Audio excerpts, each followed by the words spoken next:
BJP ಕಾರ್ಯಕರ್ತೆ ಜ್ಯೋತಿ ಆತ್ಮಹತ್ಯೆನ ಮಾಡಿಕೊಂಡಿದ್ದಾರೆ. ಹಾಗಾದ್ರೆ ಈ ಜ್ಯೋತಿ ಯಾರು? ಇದು ಆತ್ಮಹತ್ಯೆಯೋ ಅಥವಾ ಕೊಲೆಯೋ ಅನ್ನುವಂಥದ್ದು ಕುಟುಂಬಸ್ಥರು ಒಂದಿಷ್ಟು ಗಂಭೀರವಾಗಿ ಆರೋಪವನ್ನ ಮಾಡ್ತಾ ಇದ್ದಾರೆ. ಮಲ್ಲಿನಾಥ್ ಬಿರಾದಾರ್ ಹಾಗೆ ಜ್ಯೋತಿ ಪಾಟೀಲ್ಗೂ ಏನ್ ಸಂಬಂಧ ಅನ್ನುವಂತ ಲೆಕ್ಕಾಚಾರದಲ್ಲೂ ಕೂಡ ಒಂದಿಷ್ಟು ಅನುಮಾನ ಮೂಡ್ತಾ ಇದೆ. ಇಬ್ರು ಕೂಡ ಬಿಜೆಪಿ ಕಾರ್ಯಕರ್ತರೆ. ಹಲೋ ನಮಸ್ಕಾರ, ರೆಬೆಲ್ ಟಿವಿಯ ವಿಶೇಷ ಕಾರ್ಯಕ್ರಮಕ್ಕೆ ಸ್ವಾಗತ. ನಾನು ಸಿರಾಜ್ ಪಾಲಿಕಾರ್. ಜಿಲ್ಲೆಯ ನಂದಿಕೂರು ಗ್ರಾಮದ ಬಳಿ ಬಿಜೆಪಿ ಕಾರ್ಯಕರ್ತೆ ಪೆಟ್ರೋಲ್ ಸುರಿದುಕೊಂಡು ಬೆಂಕಿಯನ್ನ ಹಚ್ಚಿಕೊಂಡು ಆತ್ಮಹತ್ಯೆಯನ್ನ ಮಾಡಿಕೊಂಡಿರುವಂತಹ ಭೀಕರ ಘಟನೆ ಇದೀಗ ವರದಿಯಾಗ್ತಾ ಇದೆ. ಬಿಜೆಪಿ ಕಾರ್ಯಕರ್ತೆ ಜ್ಯೋತಿ ಆತ್ಮಹತ್ಯೆಯನ್ನ ಮಾಡಿಕೊಂಡಿದ್ದಾರೆ. ಹಾಗಾದ್ರೆ ಈ ಜ್ಯೋತಿ ಯಾರು? ಎಲ್ಲಿ ಈ ಘಟನೆ ನಡೆದಿದೆ? ಯಾಕೆ ಬಿಜೆಪಿ ಕಾರ್ಯಕರ್ತೆ ಆತ್ಮಹತ್ಯೆಯನ್ನ ಮಾಡಿಕೊಂಡಿದ್ರು ಅನ್ನುವಂತ ಸಾಕಷ್ಟು ಅನುಮಾನಗಳು ಇದೀಗ ಒಂದಿಷ್ಟು ವ್ಯಕ್ತವಾಗ್ತಾ ಇದೆ. ನೋಡಿ, ಮೃತರನ್ನ ಕಲಬುರಗಿಯ ಬ್ರಹ್ಮಾಪುರ ಬಡಾವಣೆ ನಿವಾಸಿ ಜ್ಯೋತಿ ಪಾಟೀಲ್ ಅಂತ ಗುರುತಿಸಲಾಗ್ತಾ ಇದೆ. ಆದ್ರೆ ಈ ಸಾವು ಹಲವು ಅನುಮಾನಗಳಿಗೆ ಒಂದಿಷ್ಟು ಎಡೆಮನ್ನ ಮಾಡಿಕೊಡ್ತಾ ಇರುವಂತದ್ದು. ಇದು ಆತ್ಮಹತ್ಯೆಯೋ ಅಥವಾ ಕೊಲೆಯೋ ಅನ್ನುವಂಥದ್ದು ಕುಟುಂಬಸ್ಥರು ಒಂದಿಷ್ಟು ಗಂಭೀರವಾಗಿ ಆರೋಪವನ್ನ ಮಾಡ್ತಾ ಇದ್ದಾರೆ. ಈ ಘಟನೆ ಹಿನ್ನೆಲೆ ಒಂದು ಕಡೆ ಗಮನಿಸ್ತಾ ಹೋದ್ರೆ, ಮಾಹಿತಿ ಪ್ರಕಾರ ನಿನ್ನೆ ರಾತ್ರಿ ಜ್ಯೋತಿ ಪಾಟೀಲ್ ಅವರು ನಂದಿಕೂರು ಗ್ರಾಮದ ನಿವಾಸಿ ಹಾಗೂ ರಿಯಲ್ ಎಸ್ಟೇಟ್ ಉದ್ಯಮಿ ಆಗಿರುವಂತಹ ಮಲ್ಲಿನಾಥ್ ಬಿರಾದಾರ್ ಅವರ ಮನೆಗೆ ಒಂದಿಷ್ಟು ತೆರಳುತ್ತಾರೆ. ಮಲ್ಲಿನಾಥ್ ಬಿರಾದಾರ್ ಕೂಡ ಬಿಜೆಪಿ ಕಾರ್ಯಕರ್ತರು ಆಗಿ ಒಂದಿಷ್ಟು ಕೆಲಸವು ಕೂಡ ಮಾಡ್ತಾ ಇದ್ದಾರೆ. ಆತನ ಮನೆಯಲ್ಲಿ ಇಲ್ಲದ ಸಮಯದ ಸಂದರ್ಭದಲ್ಲಿ ಜ್ಯೋತಿ ಮನೆಗೆ ಹೋಗಿ ಬಾಗಿಲನ್ನ ಬಡಿದಿದ್ದಾರಂತೆ. ಮಲ್ಲಿನಾಥ್ ಅವರ ಪತ್ನಿ ಬಾಗಿಲನ್ನ ತೆರೆದ ತಕ್ಷಣ ಜ್ಯೋತಿ ಪಾಟೀಲ್ ಮೊದಲೇ ಮೈ ಮೇಲೆ ಒಂದಿಷ್ಟು ಪೆಟ್ರೋಲ್ ಅನ್ನ ಸುರಿದುಕೊಂಡು ಬೆಂಕಿ ಹಚ್ಚಿಕೊಂಡಿದ್ದಾರೆ ಅಂತ ಹೇಳಲಾಗ್ತಾ ಇದೆ. ನೋಡಿ, ಈ ರೀತಿಯಾದಂಥ ಒಂದಿಷ್ಟು ಮಾಹಿತಿ ಹೊರಗಡೆ ಬರ್ತಾ ಇರುವಂಥದ್ದು. ಕುಟುಂಬದ ಆಕ್ರೋಶ ಮತ್ತು ಶಂಕೆ, ಮೃತ ಜ್ಯೋತಿ ಪಾಟೀಲ್ ಅವರ ವಿವಾಹಿತೆ ಆಗಿದ್ದು 4 ಮಕ್ಕಳ ತಾಯಿ ಕೂಡ ಆಗಿದ್ದಾರೆ ಅನ್ನುವಂಥದ್ದು. ಇತ್ತ ಮಲ್ಲಿನಾಥ್ ಬಿರಾದಾರ್ ಕೂಡ ವಿವಾಹಿತನಾಗಿದ್ದಾನೆ, ಹೆಂಡತಿ ಮಕ್ಕಳೊಂದಿಗೆ ವಾಸವಾಗಿದ್ದಾರೆ. ಜ್ಯೋತಿ ಪಾಟೀಲ್ ಅವರು ರಾತ್ರಿ ವೇಳೆ ಮಲ್ಲಿನಾಥ್ ಮನೆಗೆ ಯಾಕೆ ಹೋಗಿದ್ರು ಎನ್ನುವುದು ಸದ್ಯಕ್ಕೆ ಒಂದಿಷ್ಟು ನಿಗೂಢವಾಗಿರುವಂಥ ಮಾಹಿತಿ.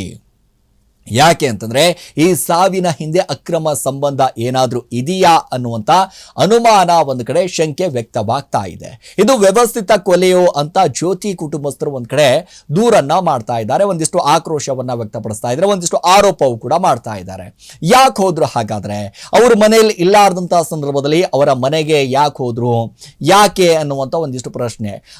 ಮಲ್ಲಿನಾಥ್ ಬಿರಾದಾರ್ ಹಾಗೆ ಜ್ಯೋತಿ ಪಾಟೀಲ್ಗೂ ಏನ್ ಸಂಬಂಧ ಅನ್ನುವಂತ ಲೆಕ್ಕಾಚಾರದಲ್ಲೂ ಕೂಡ ಒಂದಿಷ್ಟು ಅನುಮಾನ ಮೂಡ್ತಾ ಇದೆ. ಇವರು ಕೂಡ ಬಿಜೆಪಿ ಕಾರ್ಯಕರ್ತರೆ, ಅವರು ಕೂಡ ಬಿಜೆಪಿ ಕಾರ್ಯಕರ್ತರು, ಇವರು ಕೂಡ ಬಿಜೆಪಿ ಕಾರ್ಯಕರ್ತರೆ. ಬಟ್ ಮಲ್ಲಿನಾಥ್ ಬಿರಾದಾರ್ ಯಾವಾಗ ಮನೆಯಲ್ಲಿ ಇಲ್ಲಾರ್ದಂತಹ ಸಂದರ್ಭದಲ್ಲಿ ಮನೆಗೆ ಹೋಗ್ತಾರೆ, ಮನೆ ಬಾಗಿಲನ್ನ ತಟ್ತಾರೆ. ಆದರೆ ಮನೆಯಲ್ಲಿ ಇರುವಂತ ಮಲ್ಲಿನಾಥ್ ಅವರ ಪತ್ನಿ ಬಾಗಿಲು ತೆಗೆಯುವಷ್ಟರಲ್ಲೇ ಜ್ಯೋತಿ ಪಾಟೀಲ್ ಒಂದಿಷ್ಟು ಮೈ ಮೇಲೆ ಪೆಟ್ರೋಲ್ ಹಾಕೊಂಡು ಸುಟ್ಟು ಒಂದಿಷ್ಟು ಕರ್ಕಲಾಗಿದ್ದಾರೆ, ಒಂದಿಷ್ಟು ಆತ್ಮಹತ್ಯೆಯನ್ನು ಮಾಡಿಕೊಂಡಿದ್ದಾರೆ ಅನ್ನುವಂತ ಮಾಹಿತಿ ಗೊತ್ತಾಗ್ತಾ ಇದೆ. ಈಗ ಪೊಲೀಸ್ ಅಧಿಕಾರಿಗಳು ತನಿಖೆಯನ್ನು ಆರಂಭಿಸಿದ್ದಾರೆ. ಈ ಘಟನೆಗೆ ಸಂಬಂಧಿಸಿದಂತೆ ವಿಷಯ ತಿಳಿಯುತ್ತಿದ್ದಂತೆ ಹೊರಹಾದಾಬಾದ್ ಪೊಲೀಸ್ ಠಾಣೆಯಲ್ಲಿ ಅಧಿಕಾರಿಗಳು ಸ್ಥಳಕ್ಕೆ ಧಾವಿಸಿ ಒಂದಿಷ್ಟು ಪರಿಶೀಲನೆ ಕೂಡ ನಡೆಸಿದ್ದಾರೆ. ಮೃತದೇಹವನ್ನು ಮರಣೋತ್ತರ ಪರೀಕ್ಷೆಗೆ ರವಾನಿಸಲಾಗಿದ್ದು, ವರದಿ ಬಂದ ನಂತರ ಅಷ್ಟೇ ಸಾವಿನ ನಿಖರವಾದಂತಹ ಕಾರಣ ತಿಳಿಯಲಿದೆ. ಪ್ರಕರಣ ದಾಖಲಿಸಿಕೊಂಡಿರುವಂತಹ ಪೊಲೀಸರು ಮಲ್ಲಿನಾಥ್ ಬಿರಾದಾರ್ ಮತ್ತು ಆತನ ಕುಟುಂಬದವರನ್ನ ವಿಚಾರಣೆಗೆ ಒಳಪಡಿಸುವ ಸಾಧ್ಯತೆಯೂ ಕೂಡ ಇದೆ. ಯಾಕಂದ್ರೆ ರಾಜಕೀಯ ಕಾರ್ಯಕರ್ತೆಯೇ ಒಂದಿಷ್ಟು ನಿಗೂಢ ಸಾವಿನ ಸುತ್ತ ಕಲಬುರಗಿ ಜಿಲ್ಲೆಯಲ್ಲಿ ಸಾಕಷ್ಟು ತೀವ್ರವಾಗಿ ಚರ್ಚೆಗೆ ಗ್ರಾಸ ಆಗಿರುವಂಥದ್ದು. ಯಾಕೆ ಅನ್ನುವಂಥ ಪ್ರಶ್ನೆ. ಬಿಜೆಪಿ ಕಾರ್ಯಕರ್ತೆ ಜ್ಯೋತಿ ಆತ್ಮಹತ್ಯೆ ಹಿಂದೆ ಒಂದಿಷ್ಟು ಏನಾದ್ರೂ ಕಾರಣದ ಕೈಗಳು ಇದೆಯಾ, ಏನಾದ್ರೂ ಒಂದಿಷ್ಟು ಆರೋಪಗಳು ಇದೆಯಾ, ಯಾಕೆ ಆತ್ಮಹತ್ಯೆಯನ್ನ ಮಾಡಿಕೊಂಡ್ರು? ಈಗ ಕುಟುಂಬಸ್ಥರ ಆರೋಪವನ್ನ ಮಾಡ್ತಾ ಇದ್ದಾರೆ. ಮೋಸ್ಟ್ಲಿ ಇದು ಕೊಲೆಯನ್ನ ಮಾಡಲಾಗಿದೆ, ಇದು ಆತ್ಮಹತ್ಯೆ ಅಲ್ಲ, ಕೊಲೆ ಮಾಡಿರಬಹುದು ಅಂತ ಕುಟುಂಬಸ್ಥರು ಆರೋಪ ಮಾಡ್ತಾ ಇದ್ದಾರೆ.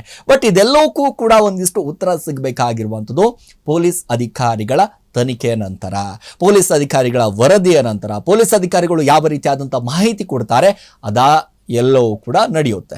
ಈಗ ಮಲ್ಲಿನಾಥ್ ಅವರನ್ನ ಒಂದಿಷ್ಟು ಅರೆಸ್ಟ್ ಮಾಡುವ ಮೂಲಕ ಅವರನ್ನ ಏನಾದರೂ ವಿಚಾರಣೆ ಮಾಡ್ತಾರಾ, ಅವರ ಕುಟುಂಬಸ್ಥರನ್ನ ವಿಚಾರಣೆ ಮಾಡ್ತಾರಾ, ಇಲ್ಲಿ ಜ್ಯೋತಿ ಮತ್ತು ಮಲ್ಲಿನಾಥ್ ಅವರ ಸಂಬಂಧ ಏನಾದರೂ ಇತ್ತಾ, ಈ ರೀತಿಯಾದಂತಹ ಒಂದಿಷ್ಟು ಮಾತುಗಳು, ಒಂದಿಷ್ಟು ಚರ್ಚೆಗಳು ಸಹಜವಾಗಿ ಇದೀಗ ಹೊರಗಡೆ ಬರ್ತಾ ಇರುವಂಥದ್ದು. ಸಾಕಷ್ಟು ಆ ಭಾಗದಲ್ಲಿ ಒಂದಿಷ್ಟು ಮಾತುಗಳು ಓಡಾಡ್ತಾ ಇದೆ. ಯಾಕೆ ಆತ್ಮಹತ್ಯೆ ಮಾಡ್ಕೊಂಡ್ರು, ಏನ್ ಕತೆ, ಏನ್ ಕಾರಣ ಅನ್ನುವಂಥ ಲೆಕ್ಕಾಚಾರದಲ್ಲೂ ಕೂಡ ಜನ ಮಾತಾಡ್ಕೊಳ್ತಾ ಇದ್ದಾರೆ. ಅದೆಲ್ಲದಕ್ಕೂ ಕೂಡ ಪೊಲೀಸ್ ಅಧಿಕಾರಿಗಳು ಒಂದಿಷ್ಟು ವರದಿಯನ್ನ ಸಲ್ಲಿಸಿದ ನಂತರ ಈಗ ಈ ಸಾವಿಗೆ ಏನು ನಿಖರವಾದಂಥ ಕಾರಣಗಳನ್ನು ಸಂಪೂರ್ಣವಾಗಿ ಕೊಡುವ ಮೂಲಕ ಅಧಿಕಾರಿಗಳು ಹೇಳಬೇಕಾಗಿರುವಂಥದ್ದು. ಇದಾಗಿತ್ತು ಇವತ್ತಿನ ವಿಶೇಷ. ನಿರಂತರ ಸುದ್ದಿಗೆ ನೋಡ್ತಾ ಇರಿ ರೆಬೆಲ್ ಟಿವಿ.